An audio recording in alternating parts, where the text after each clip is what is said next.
13 करोड़ सहारा India के जमाकर्ता,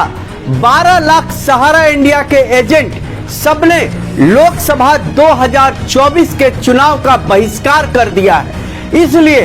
केंद्र सरकार के तरफ से सहारा श्री की पत्नी सपना राय सहारा को भारत लाने की कोशिश की जा रही है, ताकि सहारा इंडिया के जमाकर्ताओं को उनके पैसे का भुगतान जल्द से जल्द किया जा सके।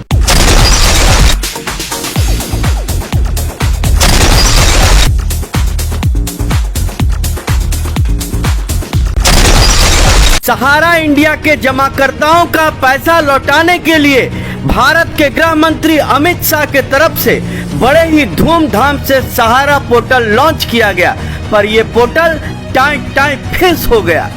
अब सहारा इंडिया के लीगल टीम के तरफ से यह खबर आ रही है कि सपना राय सहारा, जो सहारा इंडिया के प्रमुख सुब्रत राय सहारा की पत्नी है, वह वापस भारत आ रही है और भारत सरकार तथा सेबी, जिसके पास सहारा इंडिया का 24,000 करोड़ रुपया जमा है, उस पैसे को वापस करने के लिए कानूनी नोटिस भेजने वाली है, ताकि सेबी और भारत सरकार से पैसा लेकर वापस सहारा के जमाकर्ताओं को उनका पैसा वापस किया जा सके। आप सभी को याद होगा कि 14 नवंबर 2023 को सहारा इंडिया के प्रमुख सुब्रत राय सहारा की मृत्यु मुंबई में हो गई थी और कानूनी डर से सुब्रत राय के दोनों बेटे सुशांत राय और सीमांत राय भी अपने पिता के अंतिम संस्कार में नहीं आए। अंत में सहारा श्री को मुखाग्नि देने सीमांतो राय का नाबालिग बेटा हिमांक राय भारत आया, जो अभी विदेश में रहकर पढ़ाई कर रहा है। और सुब्रत राय सहारा की मृत्यु से पहले ही उनकी पत्नी सपना राय और उनके दोनों बेटे सुशांत राय और सीमांत राय भारत देश को छोड़कर मैसेडोनिया नाम के देश में सेटल हो गए थे। लेकिन सहारा इंडिया का 24,000 करोड़ रुपया सेबी और भारत सरकार के पास जमा है और इस पैसे में से 5,000 करोड़ रुपया सहारा के जमाकर्ताओं को लौटाने का ऑर्डर सुप्रीम कोर्ट ने दिया है। लेकिन इस पैसे को भी सही तरीके से लौटाने में कॉरपोरेशन मिनिस्टर और साथ ही साथ home minister Amit Shah fail हो गए हैं। सूत्रों के हवाले से यह खबर आ रही है कि सहारा इंडिया के सभी जमाकर्ता और सहारा इंडिया के एजेंट ने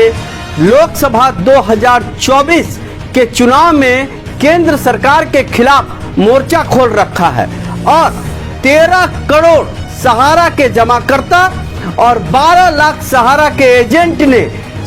लोकसभा चुनाव 2024 में केंद्र सरकार का बाइकआउट करने की घोषणा कर दी है। इसीलिए केंद्र सरकार इस समस्या के समाधान के लिए सहारा इंडिया के लीगल टीम से लगातार बात करके कुछ समाधान निकालना चाह रही है। ऐसे में सूत्रों की माने तो सपना राय के चेहरे को आगे करके केंद्र सरकार सहारा के बंद पड़े हुए ऑफिस को खोलना चाह रही है और जमाकर्ताओं के पैसे का भुगतान की प्रक्रिया शुरू कराना चाह रही है। सहारा इंडिया के तरफ से देश के टॉप वकील हरीश साल्वे, अभिषेक मनु सिंघवी, KTS तुलसी जैसे वकील लड़ रहे हैं। इन्होंने सेबी और भारत सरकार से मांग रखी है कि सहारा का 24,000 करोड़ रुपया और सहारा की जब्त संपत्ति सहारा इंडिया को वापस किया जाए, ताकि उनको भी बेचकर सहारा के सभी जमाकर्ताओं का भुगतान किया जा सके। अब बस समय का इंतजार है कि कब सहारा श्री की पत्नी सपना राय सहारा भारत आकर सहारा इंडिया के भुगतान के पूरे प्रोसेस को अपने अंडर में अंडरटेकिंग करती हैं और जल्द से जल्द 13 करोड़ सहारा के जमाकर्ताओं को उनके पैसे का भुगतान करती है। मेरी भी पूरी नजर इस पूरे घटनाक्रम पर बनी हुई है। जैसे ही इस घटना में कोई नया अप टू डेट आता है, मैं तुरंत एक वीडियो बनाकर आपको इस पूरे घटना की नई जानकारी दूंगा।